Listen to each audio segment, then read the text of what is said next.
The climate emergency is making itself felt across Europe. Record-breaking temperatures are fueling wildfires, burning out of control across huge swathes of France, Greece, Portugal, Spain, and Italy. Many of these areas are also suffering severe drought. The heat wave has now moved northeast, reaching as far as the United Kingdom, which has recorded a temperature of just over 40 degrees Celsius for the first time since records began. The extreme conditions have caused hundreds of deaths across Europe, most from the effects of the heat, but also including several people killed by fires in Spain. Spain is on fire. With more than 70,000 hectares of land already going up in flames this year. Residents of this town in the northwestern province of Zamora were battling on Monday to stop their homes being next. But an attempt to dig a trench to stop the approaching fire almost came to a deadly end for one local man after his digger was engulfed in flames.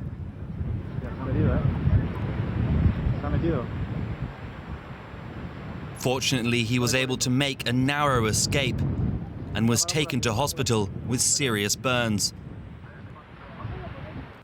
Elsewhere in the province, passengers also had a close encounter with the fires when their train made a brief hair-raising stop in the countryside.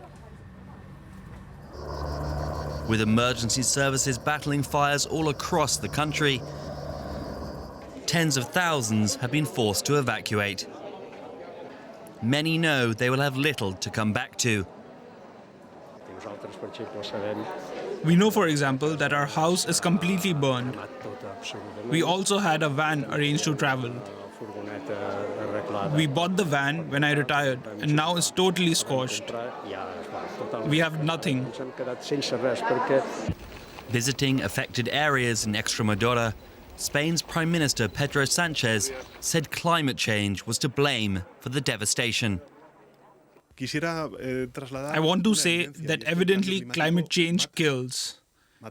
It kills people, kills our ecosystem and biodiversity. In France, too, authorities are struggling to deal with record-breaking wildfires. In the southwestern Gironde region, 2 fires have already burnt through more than 17,000 hectares of forest within the last week.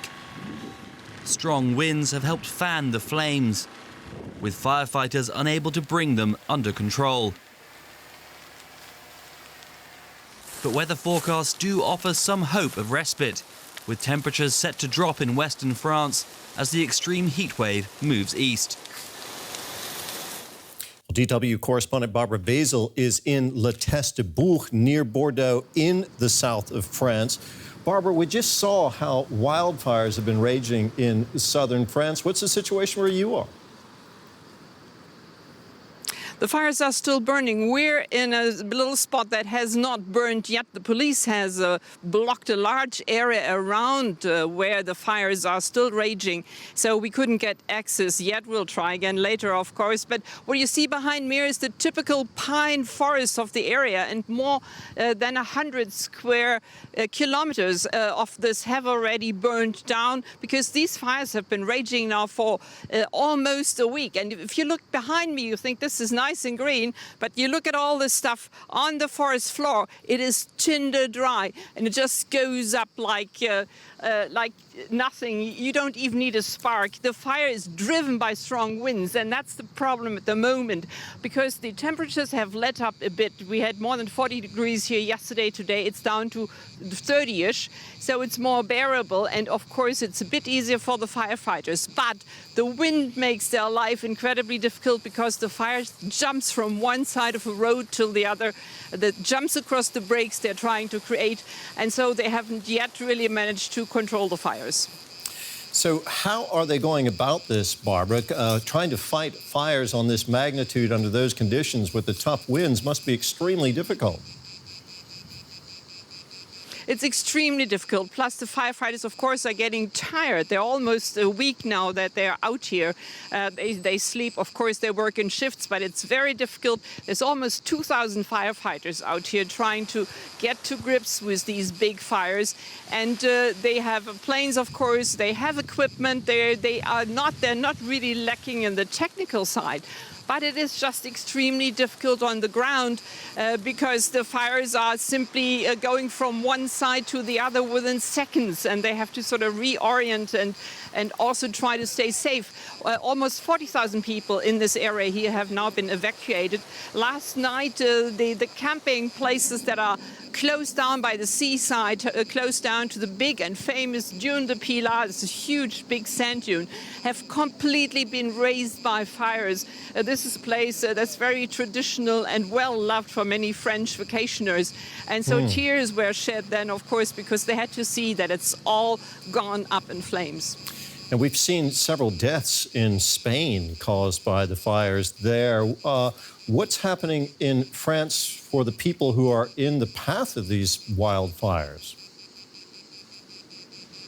The French authorities have really been trying to be cautious, and they have evacuated people good and early. Yesterday, for instance, they evacuated the whole zoo that is near to the town La Teste, where we are in the vicinity of.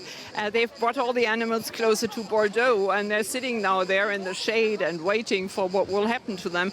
And people, of course, have been forcibly, more or less, been evacuated by the police. Police and army went in there and sort of cleared whole areas and whole quartiers of this vacation paradise that it usually is normally. This is where people from Bordeaux and even from Paris spend their summer normally. But this year, there is no vacationing here. It's everybody takes to their cars and they've just got to flee, take their stuff, grab and run because it is so dangerous. But so far, the caution of the French police has paid. It has sort of been positive, and they didn't have yet any victims of the fires. But we don't know yet what will happen, so it's not over. Barbara, thank you very much for now. That was our correspondent, Barbara Vazel, there near Bordeaux. Well, the heat wave has now reached the UK.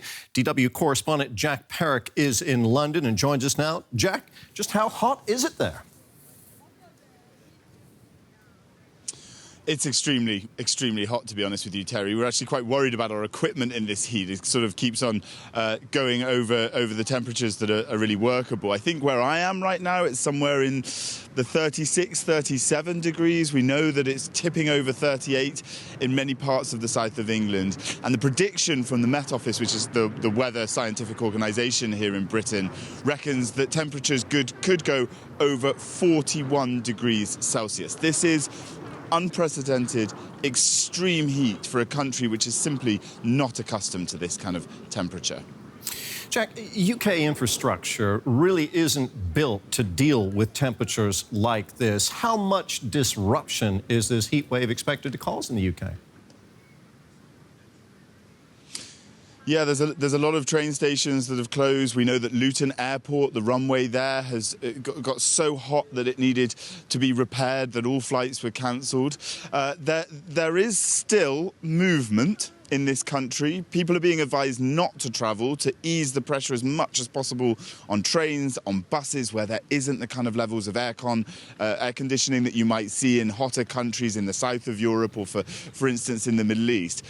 Where you can see behind me, I'm here outside the Tower of London, though, and there is still a lot of tourists out and about. It must be said that most of the people that I've spoken to here outside this tourist attraction are from abroad. They are not Brits that have made their way to London to see the capital, but rather people that have come from abroad to visit the country and therefore are still braving the heat to visit attractions like this in London. Now, there have been warnings about the impact of this heat on vulnerable people. We're talking about the elderly and the infirm in particular. What's being done to keep them safe there in the UK? Well, people are being told that they should be making sure they're in contact with their relatives. The NHS has stepped up, the health service here has stepped up its preparedness for any cases like this, they say that everybody should be looking out for one another firstly, but making sure that they're hydrated, staying indoors, staying out of the sun, especially as we get into the afternoon. It's expected that it's going to stay very, very hot until the early evening, and then temperatures are predicted to drop off somewhat, and Wednesday should be markedly cooler, up to 10 degrees Celsius cooler than what we're seeing today. So these 2 days, yesterday Monday and today Tuesday, these are the days where this heat wave is really hitting the UK. Jack, thank you so much. Go find some shade. Our correspondent Jack Perrick there outside the Tower of London. Now, let's get a weather expert's perspective on this. Matthew Capucci is a meteorologist and a journalist at the Washington Post in Washington, D.C. Matthew, thanks for being with us again. The U.S. is no stranger to wildfires and record heat. How's the situation been there? Really, things aren't too bad here right now, but we're expecting temperatures to jump to about 45 Celsius over the Great Plains of the United States. Now, we talk about Dallas, Texas, for example. Temperatures have hit 100 degrees Fahrenheit, roughly about 37, 38 Celsius for 13 days so far this month. Temperatures really almost record territory here, matching what they're seeing overseas in Portugal, Spain, and parts of the United Kingdom. When you look at what's happening there in the U.S. and what Europe is experiencing right now, what goes through your head? I mean, we also saw extreme temperatures in India, too, not so long ago. Do you see a pattern here? Most definitely. And China the other day saw a record dew point, meaning a record amount of moisture in the air, all this bearing the sign of climate change. Let's talk about the UK briefly, for example. They're expecting to hit 40 Celsius today, 104 Fahrenheit, which is an all-time record there. But the most impressive part with this is that right now, this is a roughly once in 100 to 300-year event. By the end of the century, thanks to human-induced climate change, it could be a once every 10 to 15-year event, made 10 times more likely thanks to climate change. So heat waves getting worse, getting longer, getting more severe, and having a much higher human impact. Now, do you think that extreme conditions like this could become the norm in places like the UK that are really not used to it? That's a really good point. You know, these conditions we're seeing right now in the UK might be normal for a place like Dallas, Texas, or Houston, or even Phoenix, Arizona, but they're most certainly not normal for the United Kingdom. Only about 5% of people there have air conditioning, and 6% of people are over the age of 80, meaning vulnerability is through the roof. That's one of the big issues we've seen so far, with about 1,500 people dead from the heat and more excess mortality, unfortunately, likely. So climate change is causing conditions to outpace our ability to maneuver infrastructure-wise. That's what we're seeing. So, yeah, this will become both the norm, and we've got to adapt to this. We might need to start putting AC in places that never have had air conditioning before. We might need cooling shelters in places that never have had heat waves before. Things are getting worse for a lot of folks who are on the fringe of how high temperatures get, and we're seeing the impacts in real time. Well, adapting to these extreme weather events requires seeing them coming, of course. If we don't know what's on the way, it's very hard to prepare for it. Are meteorologists like yourself and climate researchers getting better at predicting these extreme weather events? We most certainly are. Even about 7 days in advance, as early as, say, July 8th, we could see the signal for what's called a cutoff low, essentially a low-pressure system pinched off the jet stream that would stall west of the Iberian Peninsula. Now, here's the thing. It spins counterclockwise, meaning in the eastern side, it just pumps heat northwards into Spain, Portugal, France, and the UK. We saw that as early as like the 7th or 8th of July. Only now are we seeing those record temperatures really reach the UK about, 11, 12 days later? So the fact that we saw this coming is a good thing. Hopefully folks took it seriously. The red warning was issued 3 or 4 days in advance by the UK Met Office. So the prediction's not really an issue. It's more about how we jump from the prediction to actual implementation of emergency management procedures and really the mitigation we need to protect folks from episodes like this. Matthew, thank you so much. As always, that was meteorologist Matthew Capucci in Washington, D.C. Thank you. That was meteorologist Matthew Capucci there. Well, as Germany also deals with record summer temperatures, senior officials from around 40 countries have gathered in Berlin to discuss how to tackle the impact of the climate emergency. The meeting comes ahead of this year's UN Climate Summit in Egypt. The so-called Petersburg Climate Dialogue, which ends today, was hosted for the first time by Germany's foreign ministry. Let's cross over to our political correspondent Nina Haza, who is covering that meeting. Nina, this conference is laying the groundwork for COP27, the Global Climate Summit, scheduled for November. What did the delegates in Berlin agree on? Well, no decisions were made at this meeting, but this was probably one of the last opportunities for some 40 countries to have frank and open discussions on a very high level before that important climate conference. So ministers could talk to each other, listen to each other, and not just the lower level negotiators. And Foreign Minister Annalena Baerbock said that the idea was that ministers reminded each other of the urgency to act, because you do have to keep in mind that many countries have written down or are writing down their pledges, how they intend to fight the climate crisis. So all the legal texts are in place. But of course, there's currently a multitude of crises for many countries, and they are all linked to each other. The effects of the COVID pandemic, rising energy and food prices, the implications of Russia's war against Ukraine. And despite all this, said Foreign Minister Baerbock, climate action is more necessary than ever. Now, world leaders are promising not to sacrifice climate protection when plugging the gap in energy supplies resulting from the war in Ukraine right now.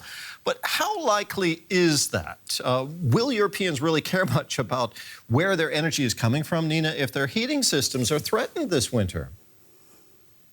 It is an immense test for the international community, and it is, of course, a huge challenge also for the rich countries to really put their money where their mouth is. So countries like Germany are tremendously dependent on Russian gas still, and they are paying the price right now for short-sighted energy politics in the past. So Germany is trying to radically reduce its dependency on Russian gas and on fossil fuels in general. But if houses are to be kept warm in the winter, then they do need solutions for the transition period, and quick ones. And that, of course, includes sticking with fossil fuels longer than intended. And that is something where some of the poorer countries are saying, well, if Germany and other rich countries are not getting rid of fossil fuels, how can we get that impetus that we need for that green energy transition period? And that is a tough question to answer. Nina, thank you very much. Our political correspondent, Nina Haza. And for more on this extreme weather, let's bring in Lorenzo Labrador. He is a scientific officer with the World Meteorological Organization. He joins us from Geneva. Welcome to the program, and thank you so much for your expertise this morning. To what extent does, forecasters are predicting Britain could see 40 degrees Celsius for the first time? Is extreme heat the new normal, even that far north? Well, what we know is that evidence suggests that the severity, frequency, and duration of heat waves is exacerbated by climate change. So we tend to see heat waves happening more often, being longer in duration, and having more extreme temperatures than they used to before the 1950s, 1960s. So it probably is the new normal, yes. Okay. You know, there might be some people out there who say, listen, I have air conditioning, I can just stay inside for a couple of days. Maybe this doesn't really affect me as much as others who are exposed to the heat. But we understand extreme heat also affects air quality and eventually public health more broadly. Walk us through why that is. Okay, yeah, we have already a very good precedent, which is during the 2003 heat wave that affected most of Western Europe, there were 70,000 excess deaths related to just the heat alone. On top of that, you have like the high pressure conditions that is associated with heat waves tends to trap atmospheric pollutants in the lowest reaches of the atmosphere where people live, basically increasing levels of air pollution.